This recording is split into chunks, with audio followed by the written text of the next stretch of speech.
Nah, untuk soal 3, ini kita nggak usah jelasin semua. Aku cuma ngejelasin di mana karena dia bentuknya merupakan barisan, maka kita bisa inputnya tetap pakai data semua yang ada, tapi di sini kita pakai rows.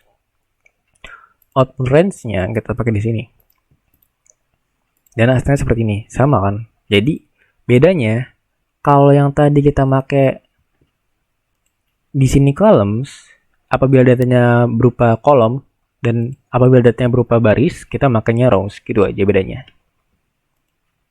Nah, terus ada post hoc test atau uh, Bonferroni. Dari Bonferroni ini gimana cara kita lihat yang signifikan atau tidak.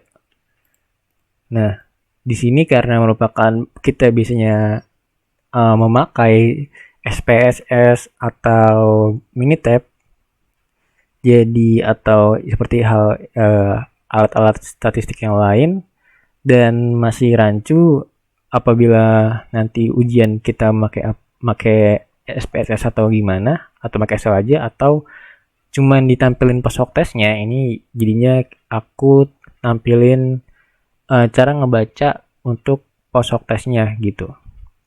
Nah, kalau kita lihat di sini dari ANOVA, nah kita bisa bedain bahwa ini merupakan tabel ANOVA. Sedangkan yang di sini merupakan tabel dari Bonferroni, ada James Howell. Ini merupakan dari post hoc test atau multiple comparison. Multiple comparison maksudnya di mana terdapat lebih dari dua kategori dari dua variabel itu dibandingkan gitu. Jadi kan udah ada pembandingnya dari ada 3 pembanding nih, tani, buruh, lainnya. Jadi dibandingkan satu persatu untuk menemukan yang tidak signifikan ataupun yang signifikan. Nah, lalu kita lihat nih, kalau kita baca dari ANOVA, kita lihat dari signifikannya. Dan dari signifikan ini, jadi sebenarnya kan bisa dilihat dari F ataupun signifikan. Nah, kalau regresi kan kita lihat dari regresinya. Sedangkan ANOVA kita sebenarnya F ini kan udah keseluruhan. Jadi ataupun dari signifikannya. Jadi kita bisa lihat dari salah satu aja gitu. Dan ini merupakan gambar, jadi nggak bisa dilihat. Kalau misalkan kita lihat F ininya dan kritikalnya nggak, takutnya nggak nemu. Jadi kita langsung ke signifikannya aja. Jadi ada 0,037. Nah, berarti kan 0,037. Nah, kita memakai yang confidence intervalnya 95%, berarti alfanya merupakan 0,05, ya kan? Nah, karena alfa 0,05, berarti dia merupakan kurang atau lebih dari alfanya, kalau kita lihat lebih dari 0,037, yang berarti dia merupakan signifikan, ya kan? Ya kan? Jadi kalau kita simpulkan, kalau misalkan dia alfanya lebih daripada p-value, dia kan kalau kita lihat di sebelum-sebelumnya juga, misalkan nih p-value kurang dari alpha, dia reject. Kalau misalkan p-value lebih dari alpha, dia fail to reject. Jadi kalau misalkan di sini karena dia alpha lebih daripada p-value, kita reject ataupun signifikan nih ternyata. A lebih dari P merupakan signifikan. Nah, lalu kita baca nih gimana cara baca post hoc testnya. Kita mencari yang signifikan dan tidak signifikan. Ini sebenarnya ada dua cara, yaitu kita bisa lihat dari signifikansinya atau p-value-nya, dan kita bisa lihat cara dari confidence level-nya. Nah, kalau kita lihat di sini yang merupakan kurang dari alfanya 0,05 itu yang ini dan ini, ya kan? Ini kita dari Bonferroni aja nih. Ini nggak usah. Ini nggak usah kita lihat dulu. Nggak usah kita lihat. Nah, kalau kita lihat, ini merupakan tani terhadap yang lainnya. Atau lainnya terhadap tani, ya kan? Nah, karena tani lainnya dan lainnya tani ini sama, jadi kita cuma lihat satu aja nih. Tani ke lainnya, oh ya berarti yang signifikan ini tani terhadap lainnya. Maksudnya pekerjaan dari Tani ini signifikan terhadap pekerjaan dari pekerjaan lainnya gitu. Nah, selain kita melihat dari signifikannya, kita bisa lihat dari confidence intervalnya.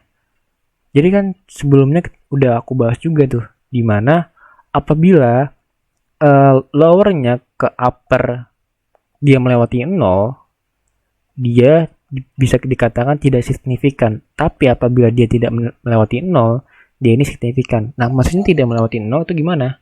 Maksudnya seperti ini nih. Dia minus ke plus, berarti kan dia melewati 0 kan? Terus kalau minus ke minus, dia walaupun berada di bawah 0, tapi dia nggak ngelewatin 0.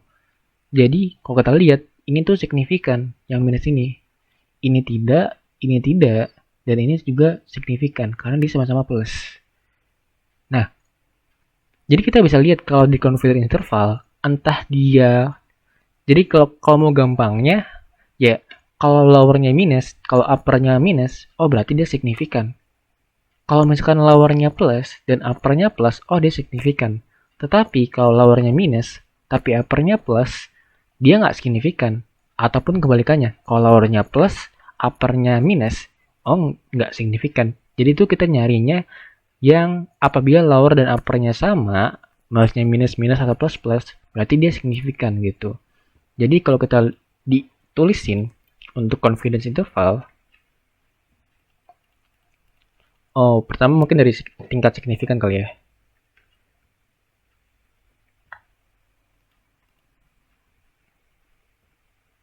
Kalau dari tingkat signifikannya, kalau misalkan untuk melihat signifikan, kita bisa melihat dari apabila A lebih alpha, lebih besar dari p-value, dia itu signifikan. Apabila alpha kurang dari p-value, dia tidak signifikan.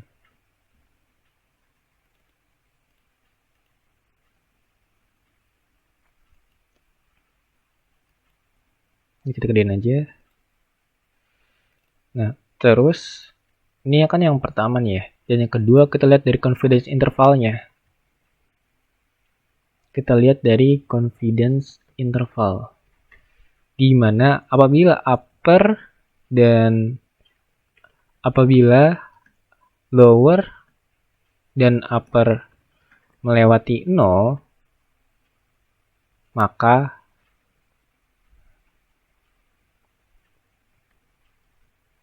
dia itu sama dengan tidak signifikan. Ini cara yang pertama nih. Ini A aja, A, B. Yang kedua, kita bisa lihat apabila, nah, misalkan lower dan upper sama, misalkan ya gimana ya, lowernya minus,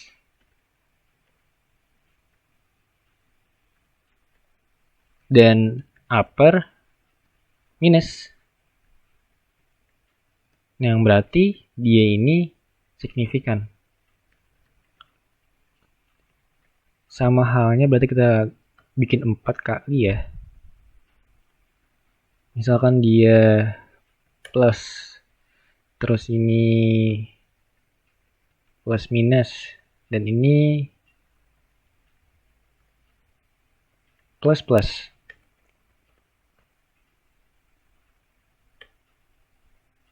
Kita bisa dapat bahwa, nah begini. Jadi untuk mencari tingkat signifikan kita bisa lihat dari yang pertama, apabila alpha dan p-value, apabila alpha lebih besar dari p-value maka dia signifikan. Apabila alpha kurang dari p-value dia itu nggak signifikan. Yang kedua kita lihat dari confidence interval. Nah, confidence interval ini kita bisa lihat dari dua cara. Yang pertama ini, apabila lower dan upper melewati 0, ini nggak signifikan. Terus yang kedua ini, kita bisa lihat dari minus plusnya, dimana kalau misalkan lowernya minus dan uppernya minus, dia ini signifikan. Tapi kalau lowernya minus dan uppernya plus, nggak signifikan, dan sebaliknya, dan apabila lower plus dan upper plus, ini signifikan.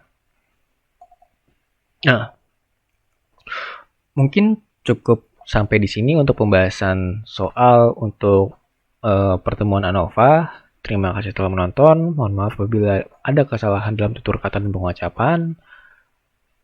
Semoga apa yang saya sampaikan dapat bermanfaat bagi kalian semua, dan tolong apabila kalian mengerti dan paham, sebarkanlah ilmu kalian ke teman-teman kalian juga yang membutuhkan, yang merasa kurang paham di ekonometrika. Untuk itu, saya ucapkan terima kasih. Wassalamualaikum warahmatullahi wabarakatuh. Semangat luasnya, selamat belajar.